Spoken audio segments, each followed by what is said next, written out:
So to wrap up our conversation about graph theory and the basics of graph theory and how it relates to matrices, let's go back to the question of Eulerian walks. So remember, we had the De Bruijn graph, which we can see here. This is the De Bruijn graph B3.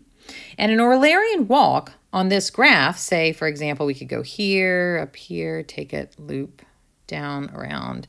If I write down the edges that were labeled as I go with the 0, 1 sequence that we do for De Bruijn graphs, then that's going to give me a De Bruijn sequence. And so I can count De Bruijn sequences by counting Eulerian walks on the De Bruijn graph. So how can we use the matrix tree theorem to count Eulerian walks? The answer is by relating them together. So we're going to do that with what I call an exit tree. Okay, so first we're going to need an Eulerian walk. So let's take a walk. I'll start at this vertex. So I'm going to let this be my starting point, which I need to remember. So I'll call it V0. Okay, it doesn't much matter what I do from here. I'm going to go up because that's pretty much the only thing I can do. And now I'm just not going to go over yet. I'm going to go up again. I better take this loop now because otherwise I'll be in trouble. And now there's nothing left to do but go down. I have to take this out and back at this point. And finally come back down here, and that is my Eulerian walk. Now, if I go through and I mark the last edge, so for every vertex, what's the last time I left that vertex? Well, we can look here at 0. What's the last edge I left? Well, I've labeled my steps, right? So I just take all the outgoing edges, there are only 2 of them, and find the one with the biggest number. So that's going to be this 6.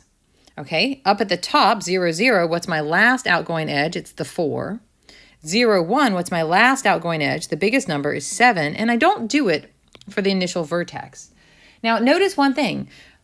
When we're doing this, we're going to get one edge. We're going to label one edge out of each vertex that's not the one I started with. Okay? And the labels have to increase when we follow them. The labels must increase when followed.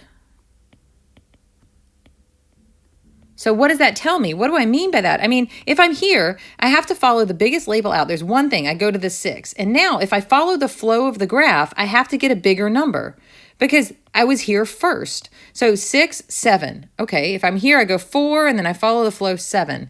So what does that mean? That means I get no cycles. Because the numbers have to get bigger, I can't loop back on myself. What does that mean? That means I have a tree. So the exit tree, in particular, is a tree. So that's a way I can associate to an Eulerian walk a tree. But how can we go back? We're obviously going to be overcounting here. So let's think about going backward. Conversely, what happens? So given a spanning tree of this particular graph, a spanning tree of the De Bruijn graph Bn, okay, we can leave the vertex V0 and avoid taking any edge of t. So avoid t until there's no other option. And what is that going to give me? That's going to give me an Eulerian walk. So that's going to give me an Eulerian walk with exit tree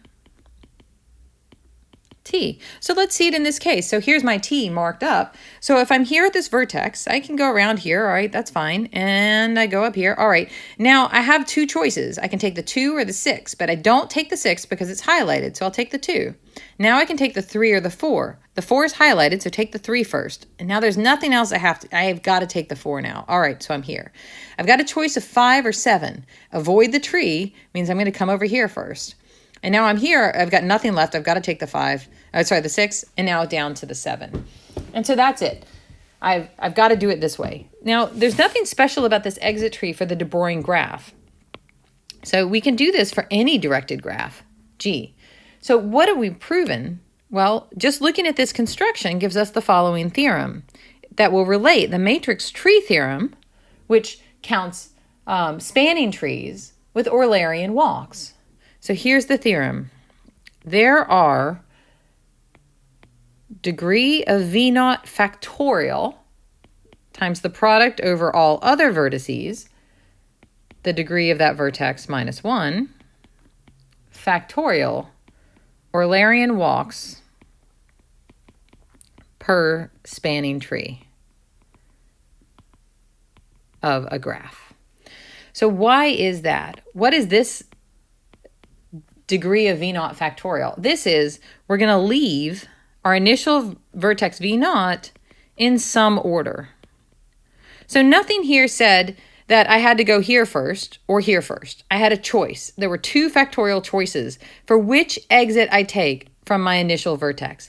That is here. The degree is your outgoing degree. So here, just take my degree and I leave in any order I want. So that gives me whatever my choices are, factorial ways to do it. Okay, what about this one? Well, this is the same thing, but remember, we choose the edges such that T is last. And T is a spanning tree, so it's going to take up exactly one edge from each other vertex. As we can see here, one edge, one edge, one edge. There's only one outgoing edge that we've taken up for each one. That's what the -1 comes from. So that tells us that if we want to count Eulerian walks, the matrix tree theorem, which counts spanning trees, does it for us. So let's go back to our example on the de Bruijn sequences. Let's count de Bruijn sequences. So what does that tell us? The number of de Bruijn sequences. What is this equal to? It's equal to, well, to the degree of V naught factorial, that's just going to give me a 2, times the product of all other vertices. Well, there are going to be 2 to the n minus 1 other vertices, and their degree is each 2, so 2 minus 1 is just going to give us the 1. Okay, so 2 to the n minus 1. And now we need to count the number of spanning trees times the number of spanning trees to V naught. Okay, but this we can count with the matrix tree theorem. And in class, we'll look at the graph, the adjacency matrix that we get for the de Bruijn graph.